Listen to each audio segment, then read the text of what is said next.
Well, ladies and gentlemen, I'm so excited to bring you tonight's guests. You're in for a treat. Tonight's guests are going to be Kristen Linfante and Anthony Taddeo. Why am I so excited to have them both?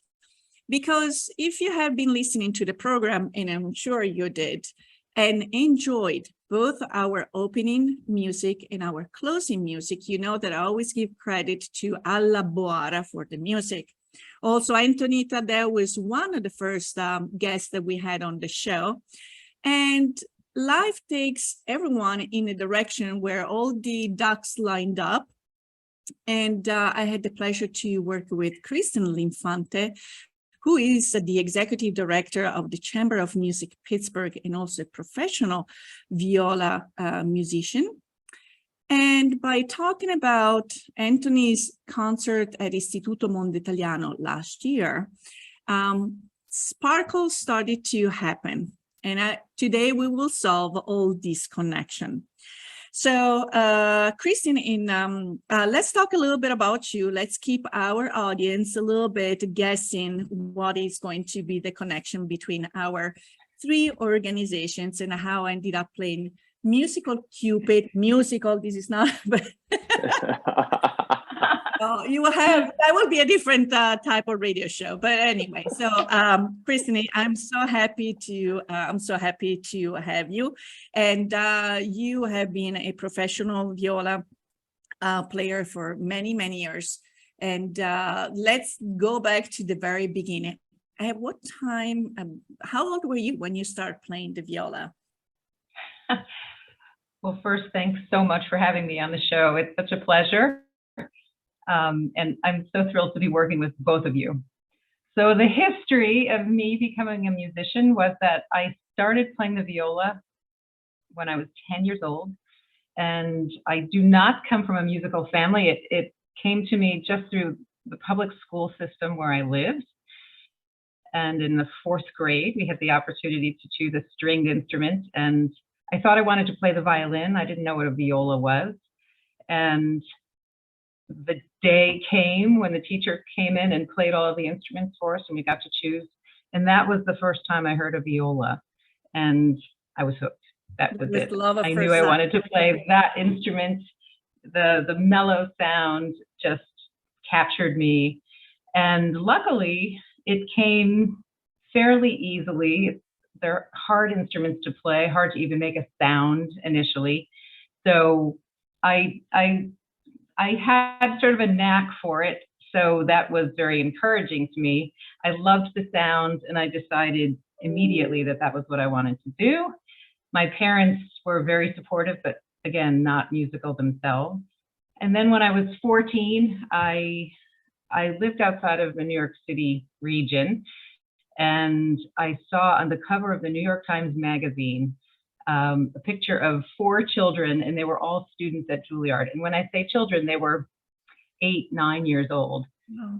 So I discovered at that point that there was a pre-college division at Juilliard. So that became my goal. So when I was 14, I auditioned for Juilliard and I got in. I studied in the pre-college division through my high school years. And then I re-auditioned for college, and I also received my bachelor's and master's degrees there. Total of 10 years at Juilliard. Wonderful. And you have been obviously playing all over the world. You actually just came back also from an experience in Austria. You've been also with the Apollo's Fire Baroque Orchestra. Yes. Tell us a little bit about that experience, and you listeners, keep that in mind. That's another connection we'll unveil later on. Yes, I'm a member of Apollo's Fire Baroque Orchestra. They're based out of Cleveland. And I actually lived in Cleveland for a short period of time for a couple of years before I moved to Pittsburgh. And right as I was leaving Cleveland, I met the music director of Apollo's Fire, Jeanette Sorrell. We were playing a concert together in Akron, actually, on modern instruments, not on Baroque instruments. Apollo's Fire plays on period instruments, historical instruments, and we play in what they call historically informed performances. So in the style of how it was actually done back in the Baroque time. So I met her just as I was making my exit from Cleveland. I was not a Baroque player, but it had always really intrigued me. And she sort of plucked me out of the group and said, I think you'd be a great Baroque player. Have you ever thought about it? And I had many times. Back in the day when I was at Juilliard, it was not something that they taught. They now have a huge Baroque division of Juilliard. But at the time that I was at Juilliard, they didn't. But it always been on my mind. So this was an opportunity. I got myself a Baroque viola. I took lessons. I went to the Baroque Performance Institute at Oberlin for over a summer. And I auditioned and I got in, and I've been in the group for, I think this is my 18th year. It's a fantastic Grammy Award winning group of just the most wonderful musicians and people. They are my musical family for sure. Mm-hmm. Wonderful. So obviously you've been with orchestras, with symphonies, with operas, with ballet, and even Sicily. You were in Catania as the principal viola at the Orchestra of Catania. How was that experience? That is correct. I was. It was an incredible experience. It was a long time ago. It was in my early 20s. I was living in New York. I was just out of school. And this opportunity came up. I had never been to Sicily. I had been to Italy several times. I am half Italian. My father is fully Italian. And it was an opportunity that I could not pass up. I went, and it was a fascinating, fun experience. Probably the funniest moment of the whole experience was my first day on the job. When I arrived, I had assumed that everyone would speak English. That was going to be my question, although very few people spoke English. So I was a little bit in shock and panicked, but I can definitely attest to the fact that immersion is definitely an excellent way to learn. I learned really quickly. Sadly, though, after leaving and being gone and away from it so long, I forgot much of it, which is what brought me to you, Viviana. But on my first day on the job, the conductor introduced me to the orchestra, and speaking in Italian, he said, he introduced me, this is Kristen Linfante, and her family is from Benevento, but she doesn't speak Italian. And they all looked at me like, why don't you speak Italian? He didn't explain that I was coming from the United States. So eventually they all figured out that I was not coming from Benevento, that my family was from Benevento. But it was a really fun, fascinating experience. I loved it. I lived there for about a year. So let's actually continue a little bit on this Italian theme. So at some point, because you had Italian ancestors or relatives, you decided to pursue your dual citizenship. So you arm yourself with a lot of paperwork and a lot of patience. Yes. The question is, what triggered you to pursue dual citizenship? What was it, the reason behind, so that also our listeners can enjoy different stories and how people see value in becoming dual citizens? Yeah, well, I have a cousin who is really into genealogy and has done all of the work to look into the history of my family, the Limfonte side, and just seeing those connections and seeing how far back it goes, and realizing that you're part of that you're still connected to all of those people. It made me think in a much broader way about my family, about myself, about where I come from. And it really intrigued me when I realized that I could apply for citizenship. I also have 2 children, and to give them the opportunity to be connected in that way, to their heritage, for all of us to potentially have the possibility to live there, to work there, to feel more connected to my history and my ancestors in general was such an appealing thought to me. And having lived there for a period of time and knowing, of course, what an incredible place it is and what a beautiful country it is, I felt like it was something that I really wanted to do for myself and for my children. And as it turns out, my older son he's finishing his degree in college, and he's planning to move to Europe. And now he has EU citizenship, which is excellent for him. He can live there, he can work there without any trouble at all. It's really a huge benefit. But on a real personal level, I feel so much more connected to my history, where I came from. So it feels like you have, from a personal standpoint, this dual citizenship, this passport, which is kind of a material thing, gave you a different whole. You feel whole now. It's like maybe there was a missing piece of your identity that now has been united. And also, as you said, once you have acquired citizenship, you can pass it on to your children, and also depending on their age, they can go and study to Europe. And because even though it's the Italian passport, you're opening up the whole European Union to them. So it's very advantageous to study there, whether it's their bachelor, whether it's their master, their doctorate, pursuing job opportunities, and also set them up for success on a type of career that whenever you are indeed an expat or moving around, it just takes you further and further. Wonderful. Exactly. At what point did you get involved and became the executive director of the Chamber of Music Pittsburgh? And if you can tell us a little bit about the mission of the organization. Yeah, I became executive director in 2014. Prior to that, I was actually running Apollo Fire in Cleveland, the orchestra that I play in. There had been a need to fill there, and I did it on an interim level. In my history, I had done administrative work previously when I was in college, actually, when I was at Juilliard. I worked at an arts management organization in New York City just to earn money to pay rent and things like that. Little did I know that it would serve me so well in the future to have those kinds of skills and those connections. So in 2014, I came to Chamber Music Pittsburgh. It had been an organization that had been around for over 50 years.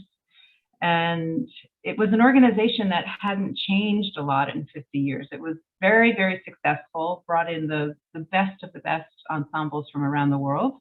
But it really hadn't changed in a very, very long time.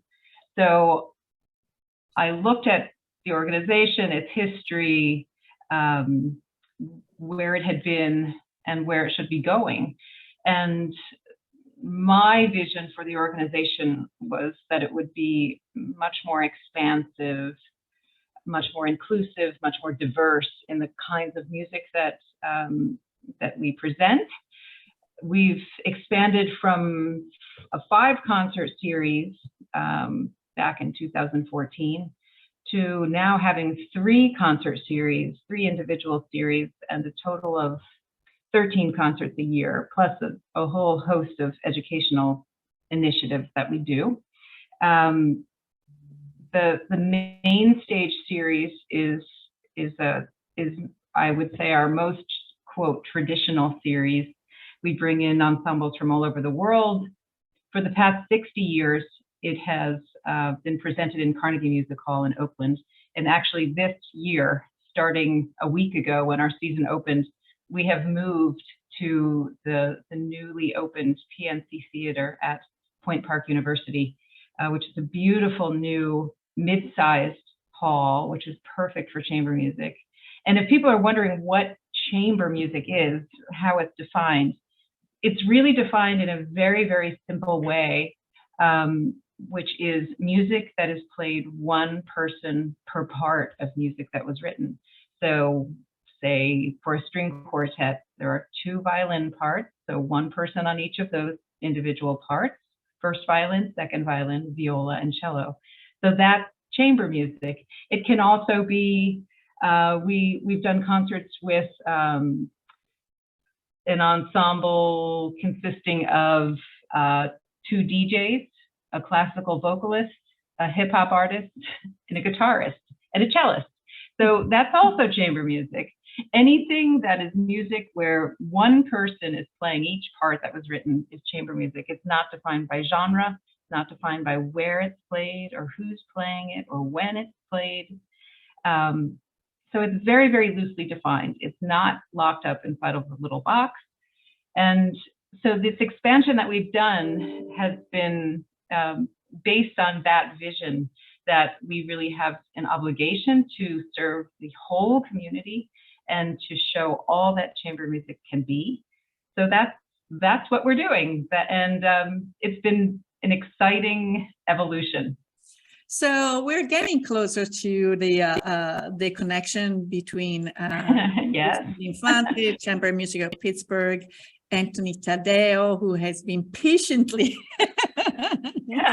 been with us. But so let's connect all the dots. So there is one special series within the Chamber Music of PIttsburgh that is called Pittsburgh Performs. And within the umbrella of this series, where Kristen and I were just casually talking after an Italian class, because Kristen is an amazing student of the Italian language. I'm so happy and proud to have her in class. She mentioned this series. In the meanwhile, because my brain is always, Anthony and the entire group Alla Boara had performed at Mondo Italiano on March 19th. And when Anthony connected, I think we got connected by Tony Marotta, who is Radio Italia in Cleveland, who always looks up for great emerging talent. And it sends me, either it calls me, usually calls me, gives me a nice introduction and said, you might be getting a call from this very talented artist who is bringing Italian folk music in a different reinterpreting, and we'll talk a little bit. I'll have Anthony actually giving us the explanation. And so Anthony and I went back and forth by phone calls, emails. Unfortunately, that was the time where all the in-person programming was put on a hold. But there was something about the type of music, the sounds, and also the energy that Anthony brings to the table and professionalism that I said, no matter what, I'm going to try my best to bring them to Pittsburgh. So again, the stars aligned and Alla Boara came. So let's backtrack. Let's give you a little bit of the spotlight now, Anthony. So Anthony, let's start with your path to becoming indeed the founder of this beautiful group. Tell us a little bit your musical development. And I think you started also very young, first tapping or something, and then playing piano at the same age that Kristen was handling her first viola. And then, yes, tell us about your musical evolution. Yeah, well, first and foremost, thank you as always for having me. And it was not difficult at all to wait. That was awesome. It was great to hear all that about Kristen. And I also have my dual citizenship. So I am a big fan of that. I think that's so cool. I think connecting to your heritage in that way is something that's so special. And it's such an interesting process too, but it's worth it. It's worth it. Yeah, I started my musical career, I guess in a way it was by tap dancing, because when I was 5, I started tap dancing. And so at the center of all of my passions has always been rhythm and music. And so I started playing drum, like marching, snare, drum, and band. And then eventually started playing drum set when I was 13. I was playing piano during that time as well. And then when it came time to decide what I wanted to pursue as a career, I wanted to do a bunch of things, but I ended up deciding that I wanted to pursue drums, and particularly I wanted to pursue the study of jazz. And so I went to the New School in New York City, where I finished my degree there, and then I spent a few years performing there. And it was actually at the New School where I was given my first assignment to do a paper on some type of global music. And so, you know, my dad being from Italy, I was thinking to myself, well, I'll do Italian folk music because that'll be easy. I mean, my dad's Italian, this will be great. And when I started doing the research, I started uncovering all of this music, specifically from these recordings of Alan Lomax that he did in 1954, where he did all these field recordings all over Italy and kind of the most rural and obscure areas. And for those of you that don't know Alan Lomax, he's a famous American ethnomusicologist. And he's very well known for much of the work that he's done in the southern United States, cataloging a lot of blues music. But not many people know that he spent 6 months in Italy. And he was quoted as saying that those were the happiest 6 months of his life, just saying. So it's just incredible. The music is inspiring, it's diverse, it's so much more beautiful than anything I had heard up until that point. And it's also, I don't want to say raw in a way that the way there was, as you said, these are field recordings. So it's not people on a stage getting organized. You know, it's people, it might represent grief, it might represent labor, it might represent work in the field. So it's when listening to those songs, which I was so curious about it, I find it is not always the super musical, but it's the message and what they represented. Maybe a little bit like what was happening in the plantations, where people created music also to endure the physical labor. Because, you know, we're talking about probably contadini, farmers, people during heavy labor. So it's very fascinating. Once you start diving into it, it just spirals that you want to learn more, hear more, and find out where all that it was coming from. So also when we talk about Italian folk music, people might go directly and think about maybe some of the popular songs that, can you tell us a little bit about your interpretation or your understanding of Italian folk music? What might be some of the sounds that you brought back in your compositions? Just tell us everything about Laborious Mission. Yeah, so our mission is, you know, one thing that I noticed, you know, being a proud Italian American, I didn't know anything about this music that I was discovering through those field recordings. And so it hit me that I'm obviously not alone in that there are many Italian Americans and there are many young Italians that don't know about a lot of this music. And so the idea was, how do I create something that is going to bring recognition to this music? And being a creative, I also wanted to add my own voice into the mix. I also wanted to mess around with this music because I was enjoying it so much. And so Alla Boara is birthed out of this concept of bringing new life and recognition to Italian folk music. And so what that means is that we take these field recordings and I study them and I learn the melodies and the implied harmonies, because many of them are just vocals. Most of them do not have any harmonies on the recording themselves. So there's just a melody line that I study. And then I get, what's fun about that for me as a composer is I get to kind of add my own harmonies and kind of add my own interpretation right away. And so I take these songs and then we bring in modern elements that you might hear in world music or jazz. And we try to make these songs a little bit more accessible for anyone that might be coming in from any ethnic heritage, right? We want this to, but I also need to try and keep this thread throughout that this is still Italian folk music. So we do that through the instrumentation that we have, like we have accordion, we have brass, we have acoustic guitar, upright bass, drums, and vocals. And I use several different traditional instruments throughout our performances, whether it be the tamborello, which is just their version of a giant tambourine that they use in a lot of their folk music. And it comes in all different shapes and sizes all throughout Italy. And also scaccia pensieri, which is a jaw harp. which is featured in one of the songs as well. And another thing that we try to do in these songs is we try to highlight the diversity that many of these songs have. And the reason why they're so diverse is because of where Italy is situated in the Mediterranean. It has influences from all over, from Africa, from Greece, from Albania, from France, from Spain, from all these different places. And it's not at all what people would expect. So when we're playing some of those songs that have, you know, maybe this Eastern harmonic minor sound that you would be more familiar with hearing out of Greece or Albania, I try to highlight that in the composition and show the listener, like, this is not what you expected when you thought you were going to come and sit down and hear Italian folk music. And the response has been so wonderful. I think, as you both probably can agree to, there's something about folk music that is just utterly human.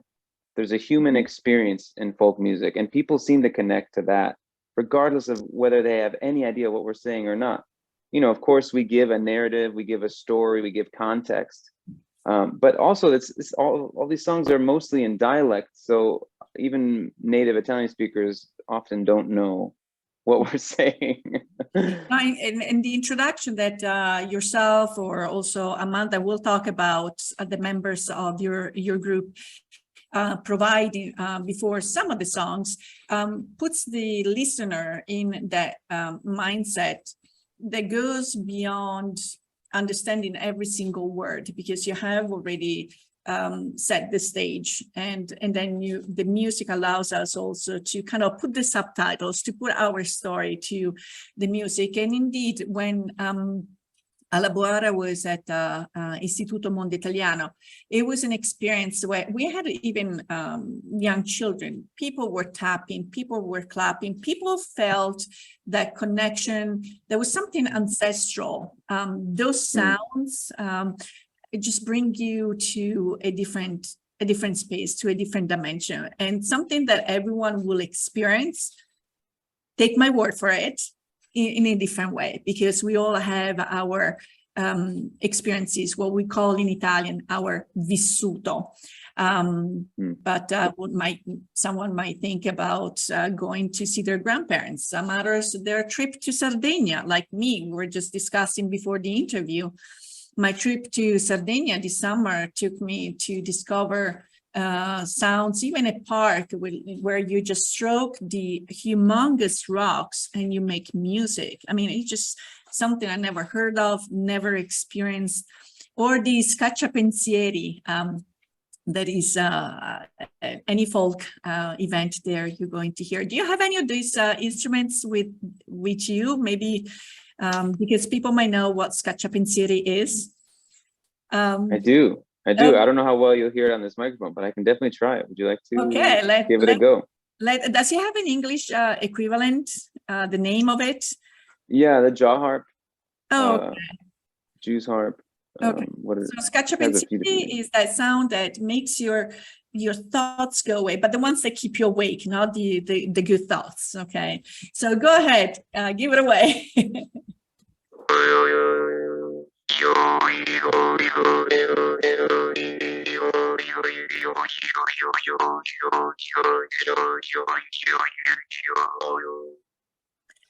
Did you hear that okay? Yes, something that you really but it's not easy. Right? It's not easy to play. You make it look like almost like a child's toy, but believe me, it's not easy. So trying to imagine this sound in the back, and then you add a beautiful voice. Let's talk about the vocalist and the other members of the group, because they all bring unique talents, and together it's a fusion. I was just mesmerizing.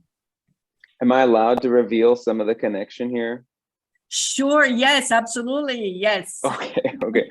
Because the vocalist in the group is Amanda Powell, and she has a long history of being a featured vocalist with, drumroll, Apollo's Fire.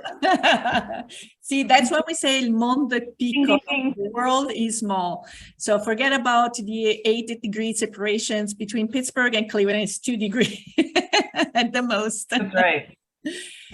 Yes, she has a powerful voice. Yeah, she's She incredible. interprets this music so skillfully, as if she was born singing this type of music. But that's a genre that is new to her. Obviously, now she's been with the group for quite some time, and it's just amazing, the rendition that she has to give also in these different dialects.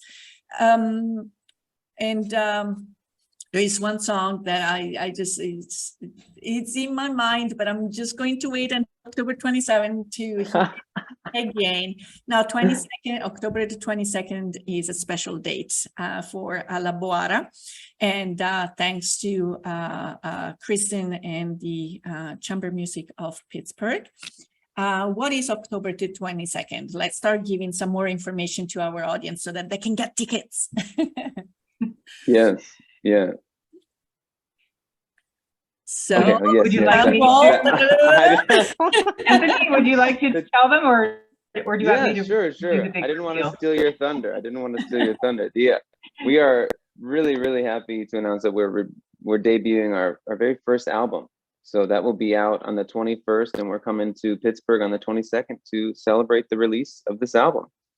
Wonderful. So the album is called Le Tre Sorelle. And who are these three sisters? Is it just imaginary three sisters, or do they represent different experiences, different people?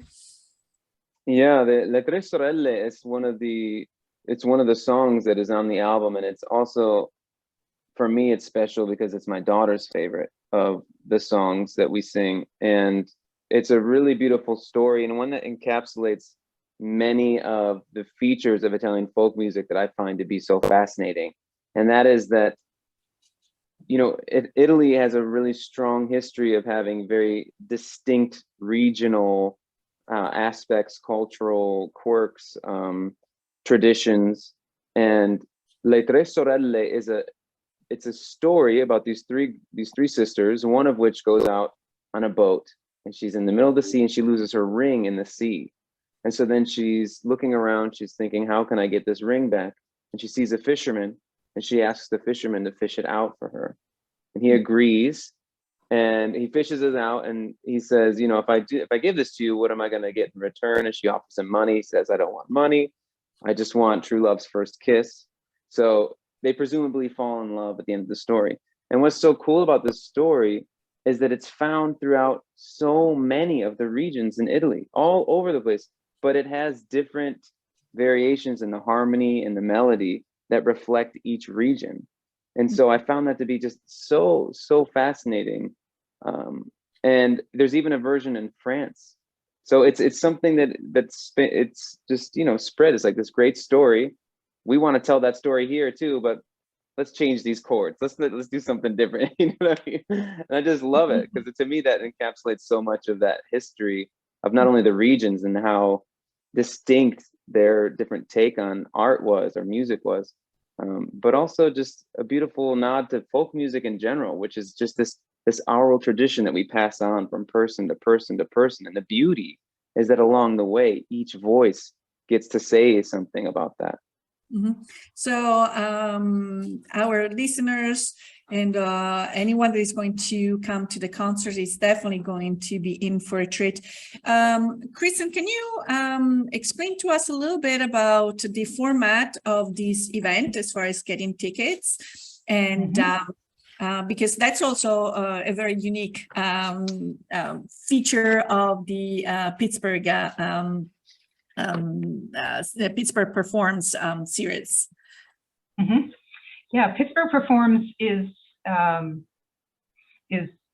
our newest series. It was started in 2015, and my vision for this series when we started this series was that we wanted to take chamber music, take music out of the ivory tower of the fancy concert hall and take it into the community where really chamber music started. And if you think about Italy historically, or really any place historically, chamber music was played. Chamber music was music of the people. It was music that was played not in fancy concert halls in the beginning. It was music that was played on people's porches and in their living rooms and in bars and in coffee shops and cafes and in piazzas.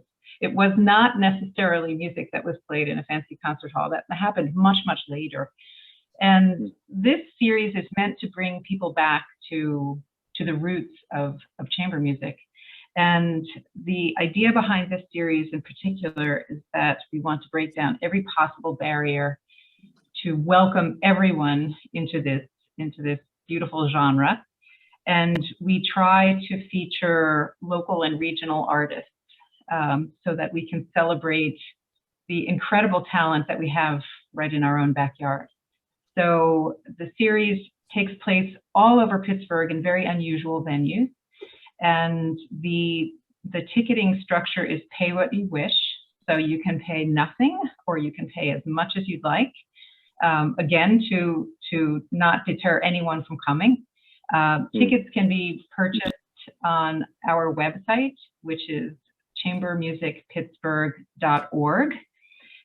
You will find the Pittsburgh Performs page will have a feature page for this particular concert. You can purchase those tickets right from the website. You can also purchase tickets at the door if you would like, but they're meant to be very casual, very communal, just as, you know, this folk music, this Italian folk music, I'm sure was performed way back when it was first developed.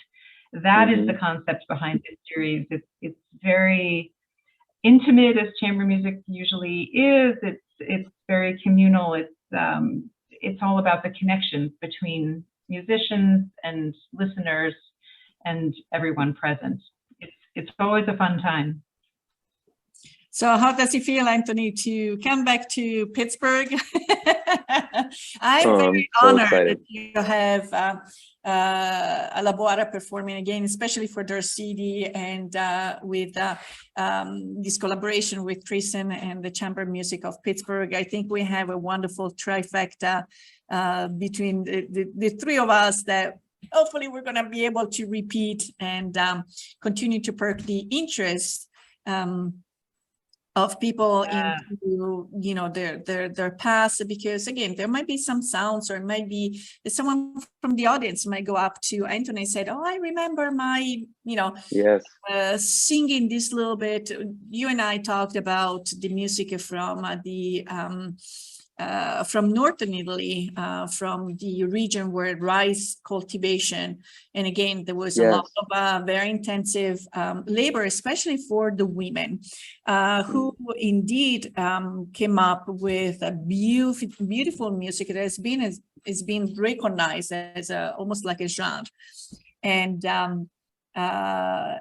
you know, some of the, so what is, we'll kind of wrap it up, and you can prepare a question for one another. I'll give you 30 seconds worth of a heads up.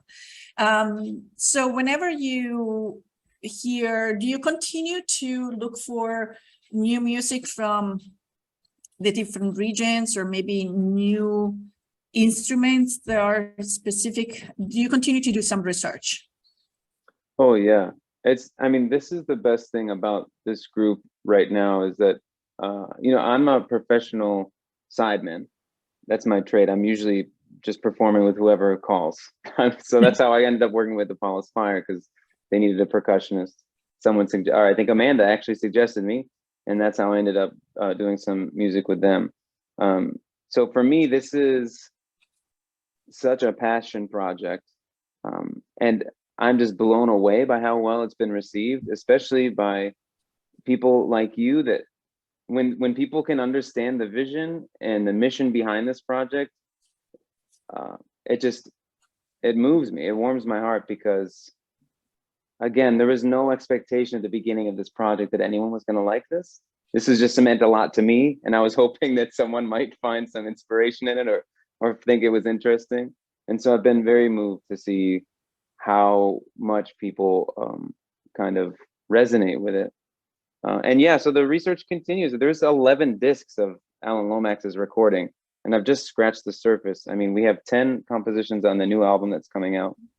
And then we've probably, since we recorded the album, I think we've written about 7 more. Mhm. So yeah, it's constant. And as you know, we try to keep a pretty close connection with our cousins in Italy. So we try to go back every year or every other year when possible. We're hoping to go back in January. So that'll be great if that happens. There were indeed many the opportunities that I thought about, again, you and your research and everything, when I was in Puglia, because again, the mastery of the tamburello there is phenomenal. But also when I was in Sardinia, this is a little curiosity which we will share. This year we'll have, Istituto Mondo Italiano is ready to roll out their programs as far as presentations on different regions, traditions, foods. And Sardinia is going to have some spotlight, just because it's not usually the first choice in the itinerary map, especially for the first time goers to Italy, but the ones that have gone to Italy started to look at Sardinia. But it was in the it was actually the Museum of Costume, Folk, because I'm always interested in the costumes, the jewelry that has a specific symbolism. It's not just to make someone pretty, but anyway, there was a section about musical instruments, very primitive musical instruments. Sardinia is also famous for the lunetas, which are 3, they're not, I don't think it's bamboo, but it's like 3 different now canne. Okay, I'll get to the English.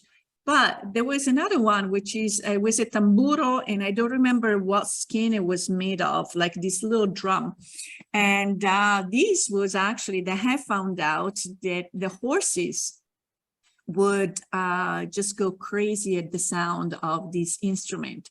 So the briganti, would play this instrument to alert that the police on horse was coming. And by playing these drums, the horses again would go a little wild, and and the rider would get off, in this case the police or whatever that was. So it's very so okay, so now this is the time where I said I was going to give you 30 seconds. I'll probably give you 2 more to think, to ask each other a question, because again, I'm acting as a musical cupid, so we're keeping it on the Italianness, on wherever you want, the musical.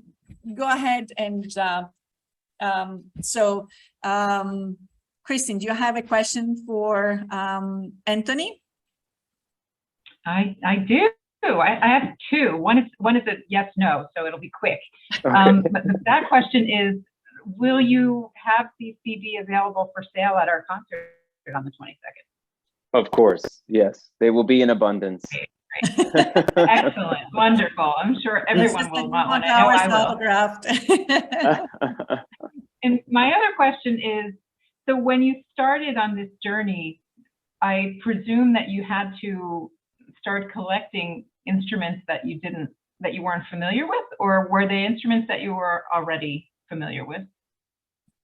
Yeah, I didn't know that Italy had a rich tradition of frame drumming. And as a percussionist, I had already been studying some frame drums. And so when I heard that and saw that, I was kind of blown away. And there's a specific technique that you have to use that actually not many people, especially in the States, not many people know about. And so it's this really fast kind of triplet rhythm, as you probably are both familiar with, that they can call either the pizzica or the tarantella. And it involves kind of turning the hand in this movement that's really kind of strange, but it was really fun to work on. And I got to study with a percussionist that builds tamborelli in Italy, and his name is Bruno Spagna. He's amazing. He's a wonderful, wonderful musician. Wow, that's great.